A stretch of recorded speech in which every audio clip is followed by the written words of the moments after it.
પ્રસિદ્ધ યાત્રાધામ અંબાજી વિશ્વભરમાં વિખ્યાત છે, ત્યારે માં જગત જનની અંબાના ચરણોમાં શીશ નમાવવા અને માતાજીના આશીર્વાદ મેળવવા માટે દરરોજ હજારોની સંખ્યામાં માઈ ભક્તો માં અંબાના ચરણે આવે છે। વર્ષ દરમિયાન શક્તિપીઠ અંબાજી ખાતે અન્ય કોઈ ધાર્મિક અને સાંસ્કૃતિક કાર્યક્રમમાં યોજાતા હોય છે, જેમાં મોટી સંખ્યામાં માઈ ભક્તો ઉત્સાહપૂર્વક જોડાઈ કાર્યક્રમને સફળ બનાવે છે। માં જગત જનની જગદંબાના ધામમાં આવનાર 13 જાન્યુઆરીના દિવસે માતાજીના પ્રાગટ્ય દિવસને લઈ મંદિર ટ્રસ્ટ દ્વારા તૈયારીઓ શરૂ કરાઈ છે। બનાસકાંઠા જિલ્લાના સરહદી પંથકમાંથી પસાર થતી નર્મદાની મુખ્ય કેનાલમાં અવારનવાર પશુઓ પડવાના બનાવો બનતા હોય છે, ત્યારે થરાદ પાસેથી પસાર થતી મુખ્ય કેનાલમાં ઢીમા અને ચુડમેર પુલિયા વચ્ચે કેનાલમાં ગાય પડી હોવાથી થરાદ નગરપાલિકાના ફાયર વિભાગને જાણ કરતા ફાયર ઓફિસર અને ટીમ તાત્કાલિક કેનાલ પર પહોંચી કડકડતી ઠંડીમાં પણ કેનાલના પાણીમાં ઝંપલાવી ગાયને ગૌરક્ષકોની મદદથી જીવના જોખમે ભારે જહેમત બાદ બહાર નીકાળી હતી અને ખુલ્લા વિસ્તારમાં છોડી દેવામાં આવી હતી। બનાસકાંઠા જિલ્લાના ભાભર તાલુકાના રૂની ગામની સીમમાંથી પસાર થતી નર્મદા કેનાલમાં તસ્કરો ત્રાટક્યા હતા। નર્મદા વીજપુર શાખાની માઇનોર કેનાલ પર શુક્રવારની મોડી રાત્રિના સુમારે તસ્કરોએ 2 ઇલેક્ટ્રોનિક મોટરો સહિત 8 જેટલા કેનાલમાં નાખેલા ટોટાઓ કાપીને ફરાર થઈ ગયા હતા, જેમાં તસ્કરોએ મોટરો ચોરી કરવા માટે કેનાલમાં રાખેલ ટોટાઓ ચાલુ પાણીએ કાપી નાખતા પિયત કરતા ખેડૂતો રાત્રિ દરમિયાન અચાનક પાણી બંધ થતા નર્મદા કેનાલ પર આવી પહોંચતા સુધીમાં ચોરી કરવા આવેલા તસ્કરો ખેડૂતોને જોઈ અને નાસી ગયેલ। ખેડૂતોના જણાવ્યા મુજબ તસ્કરો ઇકો ગાડી લઈને આવ્યા હતા અને અમોને જોઈ અને નાસી ગયેલ। મોટી ચોરીને અંજામ આપે તે પહેલા ખેડૂતોની સતર્કતાથી બચાવ થયા હોવાનું ખેડૂતોએ જણાવ્યું હતું। હારીજના સરવાલા ગામે ફ્રીજમાં શોર્ટ સર્કિટ થતા આગ લાગી હોવાનું અનુમાન। સરવાલા ગામે એક મકાનમાં લાગી આગ, લાખો રૂપિયાનું થયું નુકસાની। વહેલી સવારે આગ લાગતા અફરાતફરી મચી, રોકડ રકમ સહિત ઘર વખરીનો સામાન બળીને થયો રાખ। આગ ફ્રીજમાં લાગતા ઘરમાં પડેલ સોફા, વાસણ, કપડાં, તિજોરી સહિત લાખો રૂપિયાનું થયું નુકસાન। વિસ્તારના લોકો દોડી આવી અને પાણીનો મારો ચલાવી આગ પર કાબુ મેળવ્યો। આગ લાગવાની ઘટનામાં સદનસીબે મોટી જાનહાનિ ટળી।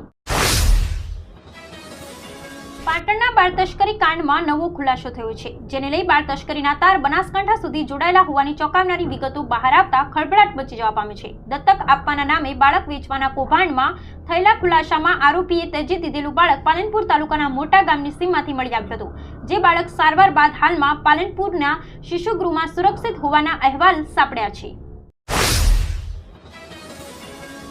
પાલનપુર તાલુકાના કરજોડા ગામે ન્યૂ પાલનપુર રેલવે સ્ટેશન આવ્યું છે, જ્યાંથી પસાર થતા એક ગેસ ટ્રેન ટેન્કરમાં વાલ્વ લીકેજ થવાની ઘટના બની હતી, જેથી આ અંગેની જાણ પાલનપુર ફાયરની ટીમને મળતા ફાયરની ટીમ ઘટના સ્થળે પહોંચી કોઈ દુર્ઘટના ન બને તે માટે સ્ટેન્ડ બાય રહી હતી। આ અંગે પાલનપુર ફાયર વિભાગના સૂત્રોએ જણાવ્યું હતું કે કરજોડા રેલવે સ્ટેશનથી શુક્રવારે 5:16 કલાકે કોલ મળતાની સાથે જ ટીમ ઘટના સ્થળે પહોંચી હતી, જ્યાં ટ્રેનના ગેસ ટેન્કરમાં વાલ્વ લીકેજ હોવાની કોઈ દુર્ઘટના ન સર્જાય તે માટે ફાયરની ટીમ સ્ટેન્ડ બાય રહી હતી। ત્યારબાદ અંદાજે 2 વાગ્યાના આસપાસ સાણંદથી ગેસ લીકેજ બંધ કરવા માટે ટીમ આવી હતી અને ગેસ લીકેજ બંધ કરવામાં આવતા તંત્રએ હાશકારો અનુભવ્યો હતો।